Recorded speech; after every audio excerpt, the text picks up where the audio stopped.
안녕하세요. 오늘도 주님 안에서 믿음으로 꽉 찬 알곡이 되기 위해 성경 묵상의 시간을 허락하신 하나님께 감사와 영광을 올려드립니다. 10월 7일 화요일 묵상 말씀을 시작하겠습니다.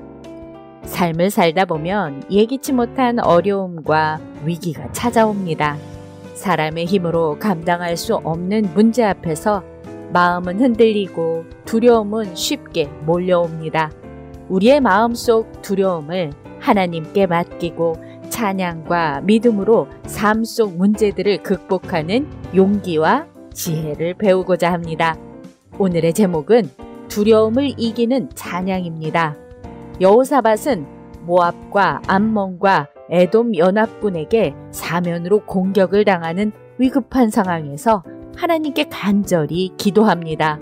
하나님은 직접 싸워주시겠다고 약속하십니다. 오늘 본문 역대하 20장 1절에서 19절까지의 말씀을 함께 듣겠습니다. 그 후에 모압 자손과 암몬 자손들이 마온 사람들과 함께 와서 여호사밧을 치고자 한지라. 어떤 사람이 와서 여호사밧에게 전하여 이르되, 큰 무리가 바다 저쪽 아람에서 왕을 치러 오는데 이제 하사돈 다말 곧 엔게디에 있나이다. 여호사밧이 두려워하여 여호와께로 낯을 향하여 간구하고 온 유다 백성에게 금식하라 공포하매 유다 사람이 여호와께 도우심을 구하려 하여 유다 모든 성읍에서 모여와서 여호와께 간구하더라. 여호사밧이 여호와의 전 셋들 앞에서 유다와 예루살렘의 회중 가운데 서서 이르되, 우리 조상들의 하나님 여호와여, 주는 하늘에서 하나님이 아니시니이까? 이방 사람들의 모든 나라를 다스리지 아니하시나이까? 주의 손에 권세와 능력이 있사오니 능히 주와 맞설 사람이 없나이다. 우리 하나님이시여, 전에 이 땅 주민을 주의 백성 이스라엘 앞에서 쫓아내시고 그 땅을 주께서 사랑하시는 아브라함의 자손에게 영원히 주지 아니하셨나이까? 그들이 이 땅에 살면서 주의 이름을 위하여 한 성소를 주를 위해 건축하고 이르기를, 만일 재앙이나 난리나 견책이나 전염병이나 기근이 우리에게 임하면 주의 이름이 이 성전에 있으니 우리가 이 성전 앞과 주 앞에 서서 이 환난 가운데에서 주께 부르짖은즉 들으시고 구원하시리라 하였나이다. 옛적에 이스라엘이 애굽 땅에서 나올 때에 암몬 자손과 모압 자손과 세일 산 사람들을 침노하기를 주께서 용납하지 아니하심으로 이에 돌이켜 그들을 떠나고 멸하지 아니하였거늘 이제 그들이 우리에게 갚는 것을 보옵소서. 그들이 와서 주께서 우리에게 주신 주의 기업에서 우리를 쫓아내고자 하나이다. 우리 하나님이여, 그들을 징벌하지 아니하시나이까? 우리를 치러 오는 이 큰 무리를 우리가 대적할 능력이 없고 어떻게 할 줄도 알지 못하옵고 오직 주만 바라보나이다. 유다 모든 사람들이 그들의 아내와 자녀와 어린이와 더불어 여호와 앞에 섰더라. 여호와의 영이 회중 가운데에서 레위 사람 야하시엘에게 임하셨으니 그는 아삽 자손 마따냐의 현손이요 여이엘의 증손이요 브나야의 손자요 스가랴의 아들이더라. 야하시엘이 이르되, 온 유다와 예루살렘 주민과 여호사밧 왕이여 들을지어다. 여호와께서 이같이 너희에게 말씀하시기를, 너희는 이 큰 무리로 말미암아 두려워하거나 놀라지 말라. 이 전쟁은 너희에게 속한 것이 아니요 하나님께 속한 것이니라. 내일 너희는 그들에게로 내려가라. 그들이 시스고개로 올라올 때에 너희가 골짜기 여기 여루엘 들 앞에서 그들을 만나려니와 이 전쟁에는 너희가 싸울 것이 없나니 대열을 이루고 서서 너희와 함께한 여호와가 구원하는 것을 보라.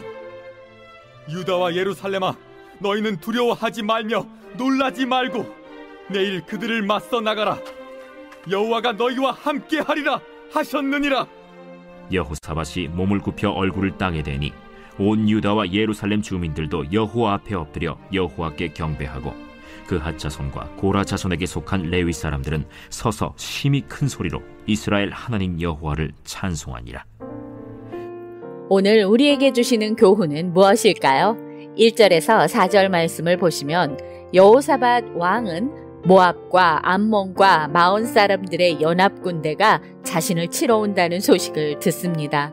그의 마음은 크게 두려워졌습니다. 하지만 그 두려움 앞에서 그는 즉각적인 전쟁 준비가 아닌 하나님을 찾기로 결정했습니다. 그는 온 유다 백성들에게 금식하며 기도할 것을 선포하고 하나님 앞에 모여 도움을 구하게 했습니다. 두려움에 휘둘리지 않고 하나님께로 시선을 돌리는 그의 모습은 오늘 우리의 삶에 큰 도전을 줍니다.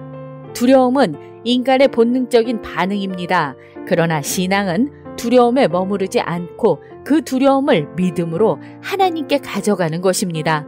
히브리어로 두려웠다는 표현은 마음이 흔들리고 약해진다는 의미를 지니지만 여호사밧의 행동은 흔들린 마음을 하나님께로 향하게 하여 믿음의 기반 위에 다시 세우는 모습입니다. 우리 마음을 흔드는 두려움의 소식이 들려올 때 먼저 하나님을 바라봅시다. 5절에서 12절 말씀을 보시면 여호사밧은 성전 앞에 선 모든 백성 앞에서 하나님의 위대하심을 선포하며 기도합니다. 그는 하나님의 주권을 인정하고 이스라엘을 지켜오신 역사적인 사실을 고백하며 지금의 위기 앞에서 하나님만이 유일한 구원자이심을 고백합니다. 마지막으로 그는 우리를 치러 오는 이 큰 무리를 우리가 대적할 능력이 없고 어떻게 할 줄도 알지 못하옵고 오직 주만 바라보나이다 라고 고백합니다. 이 고백은 믿음의 절정입니다. 무능함을 인정하고 하나님만을 바라볼 때 두려움은 점차 믿음으로 변하게 됩니다. 기도는 단순한 간구를 넘어 하나님과의 관계를 확인하는 믿음의 행위입니다. 여호사밧의 기도는 하나님의 전능하심을 찬양하는 것으로 시작하여 자신의 한계를 고백하고 하나님의 개입을 요청하는 구조를 갖고 있습니다. 주기도문의 흐름과도 닮아 있습니다. 두려움을 이기는 비결은 두려움의 대상이 아닌 하나님을 바라보는 데 있습니다. 능력으로 감당할 수 없는 문제 앞에서 낙심하지 않고 하나님의 주권을 인정하고 믿음의 기도를 드립시다.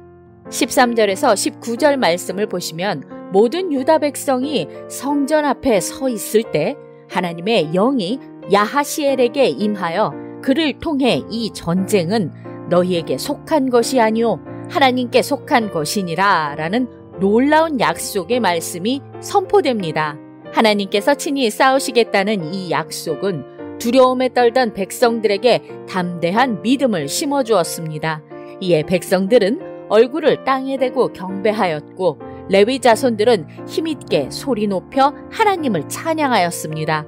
두려움의 자리가 곧 예배와 찬양의 자리로 바뀌게 된 것입니다. 하나님이 주시는 약속의 말씀은 두려움을 몰아내고 담대함을 심어주십니다. 두려움을 느낄 때마다 주님을 찬양하며 그분의 약속을 굳게 붙잡읍시다. 기도하겠습니다. 하나님, 오늘 우리에게 주신 말씀대로 아무것도 할 수 없을 때 하나님께 기도함으로 하나님의 능력을 경험할 수 있게 하여 주시옵소서. 예수 그리스도의 이름으로 기도드립니다. 아멘. 두려움은 삶 속에서 피할 수 없는 현실이지만 그것이 우리를 지배하게 둘 필요는 없습니다. 여호사밧과 유다 백성이 보여준 것처럼 두려움 앞에서 하나님께 나아가 기도하고 그분의 주권을 찬양할 때 두려움은 믿음으로 바뀝니다. 우리에게 닥친 문제와 불안도 하나님 앞에 내려놓고 그분의 말씀과 약속을 붙잡으며 찬양으로 반응할 결단을 내립시다. 두려움을 이기는 삶은 특별한 능력이 아니라 하나님을 바라보는 믿음과 찬양에서 시작된다는 것을 명심하며 오늘도 광야 같은 세상에서 하나님의 말씀으로 승리합시다. 저는 내일 다시 찾아뵙겠습니다.